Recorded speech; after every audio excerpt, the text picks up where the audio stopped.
What if the reason your problem feels bigger is because you've been staring at it too long? Have you ever noticed how fear grows the more attention you give it? What if your anxiety isn't increasing because the problem is getting stronger, but because your focus is feeding it? At this moment, let me tell you a truth most people learn too late. You don't defeat problems by complicating them. You defeat it by shifting your focus. Let's open with the story of a man who spends his night overthinking. Darren once lay awake at 2 a.m. Bills unpaid, medical results pending, a relationship falling apart. He kept replaying the same thoughts. What if this gets worse? What if I fail? What if God doesn't come through?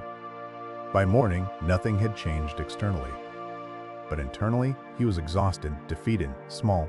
The problem didn't grow overnight, his focus did. And whatever you amplify feels huge. Psychologists call this attentional bias.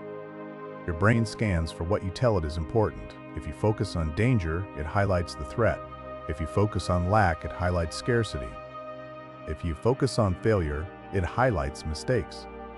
The brain does not ask, "Is this helpful?" It asks, "Is this important?" And importance is determined by repetition. The more you center your problem, the more your mind zooms in on it until it fills the whole screen of your life. Here's what the Bible tells in the book of Proverbs 4:25-27. Let your eyes look straight ahead, fix your gaze directly before you. Do not turn to the right or the left. Notice something powerful. It does not say problems won't exist. It says guard your gaze. Where your eyes go, your life follows. Focus determines emotional scale. Your problem might be real, but its emotional size depends on where you aim your attention. Peter only sank when he looked at the waves. When his eyes were on Jesus, he walked on water. When his eyes shifted to the storm entered him. The storm outside is manageable. The storm inside is what drowns you. Here is another story of the farmer and drought. There was a farmer during a drought. Every day he complained. No rain, no growth, no hope. His neighbor facing the same drought did something different. Every morning he prayed. Every afternoon he prepared his soil. Every evening he thanked God in advance. Rain did not fall immediately, but one man grew bitter, the other grew deeper roots. Same drought. Different focus. Here's the meaning of faith versus rumination in psychology. Rumination is repetitive, negative thinking. It increases cortisol, raises anxiety, weakens problem solving, but faith shifts the nervous system. Gratitude activates the parasympathetic system.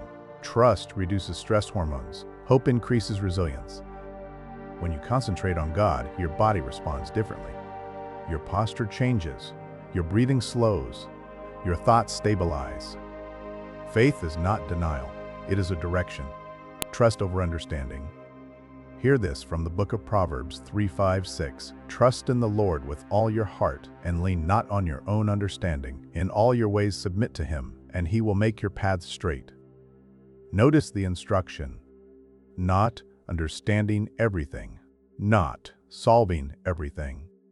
Not controlling everything. Because understanding keeps your attention on the problem, while trust shifts your relief to God. What you worship, you magnify. This may sound strong, but it is necessary. Whatever dominates your thought becomes your superior. If your problem occupies your thoughts all day, your emotions all night, your conversations constantly, then your problem has become your hub. And what you concentrate on, you magnify. But when your focal point is in God's character, his faithfulness, his past provision, his promises, he becomes bigger in your perception than the obstacle in front of you, and courage grows in that space. Let me speak gently to you now. You are not weak because you feel overwhelmed. You are human. But you must think wisely about your direction. You cannot control every storm, but you can control what you can do in the storm.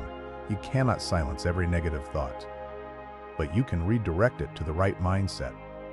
Every time anxiety says, "What if it fails?" you respond, "What if God provides?" Every time fear whispers, "What if it gets worse?" you answer, "What if God is already working?" Keeping our mindset positive so it breeds good results. Because what we meditate on will always manifest. Let's reflect. the man at 2 a.m. eventually learned something. His situation did not change overnight, but his habit did. Instead of replaying worst-case scenarios, he began replaying past faithfulness. Instead of imagining disaster, he imagined God's presence beside him. Slowly, his peace returned before his solution did. And that is powerful because peace is proof that your focus has shifted. Internally, it acts as a guardian for hearts and minds, offering assurance, clarity, and joy that help him to stabilize and feel secure that he will solve the crisis. Listen carefully. Problems demand attention. God gives intention. One drains you, the other sustains you. Your life will move in the direction of your focus. Whatever you allow, it will happen. Better to attract positive energy than bad one.